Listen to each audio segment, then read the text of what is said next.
Allez, non, non.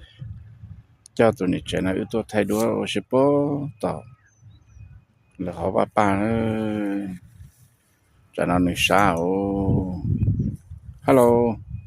Sai nó, chả có đúng rồi, đúng rồi. Nó có nhiều trái hay thế đấy.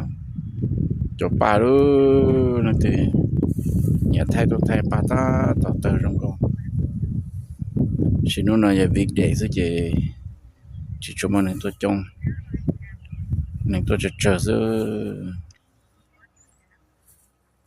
ba tên chập bầu đó nên từ nhẹ nó là tôi thấy nó thấy ba trong cô thì tiền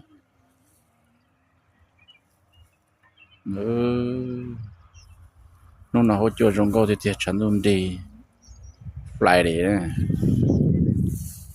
video chỉ cho mình tôi trông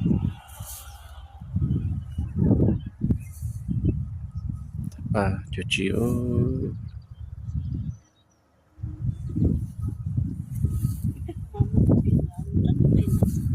tụi nó thay đổi xa kia là nhá nó thay đổi xa cho là thì nóอยู่cóอยู่phòng ba tới ba bầu trong cô thì tiền trong thay đổi chấp lờiจะba đỡ là mua ba đã tới trong cô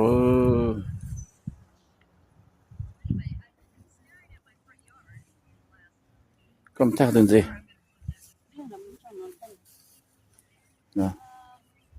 bye